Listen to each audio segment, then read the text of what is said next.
Well, we have a contrary view to most of the market at the moment on retail, especially on big retail malls. Sales growth in Australia has been subdued for about 12 to 18 months. Has led to the market being quite negative on malls and on stocks that are exposed to retail malls. We have a view that a lot of that is largely cyclical factors. So at the moment in Australia we have low wages growth, we have high utility prices, household leverage is a bit stretched, and they're all cyclical influences. There's no doubt that the structural disruption coming from online retailing is a factor, but we think in the latest downturn, it is mainly cyclical factors that are influencing that.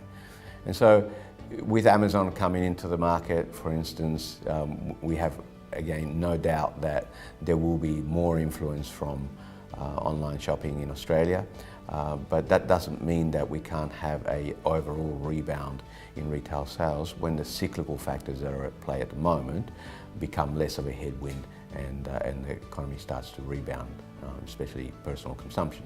So in the last little while, those stocks that are exposed to large retail malls have been underperforming quite significantly, and we've actually gone from a position of being underweight for a few years because those stocks were expensive.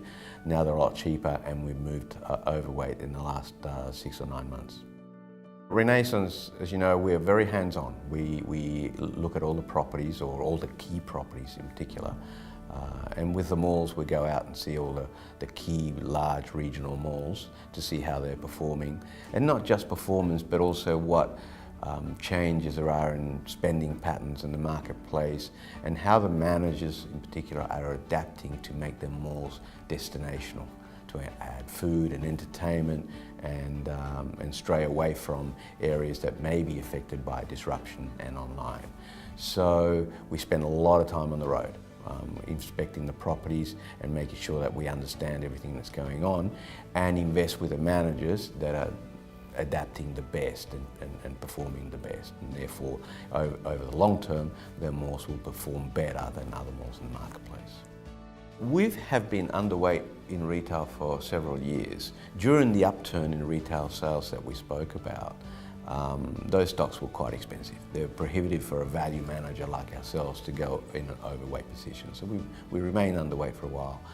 But in 2017, there was a significant sell-off in those stocks because of this sentiment against retail and the fear of online. And that created an opportunity because stocks like Scentre Group, which owns all the Westfield shopping centres around Australia, and another large mall owner like Vicinity, have become a lot cheaper. And because of our belief that a lot of the influences at the moment are cyclical influences and there's a chance for a rebound, we managed to go into overweight positions in stocks like Scentre and like Vicinity at much better entry points in terms of value. And when you look at these stocks, they own some of the best malls in Australia. You know, Scentre Group owns Bondi Junction, one of the best centres in Australia. They own Westfield Sydney, which is a highly productive CBD mall. In the case of Vicinity, they own what is arguably or unarguably the best shopping centre, regional shopping centre in Australia, which is Chadstone Shopping Centre in Melbourne.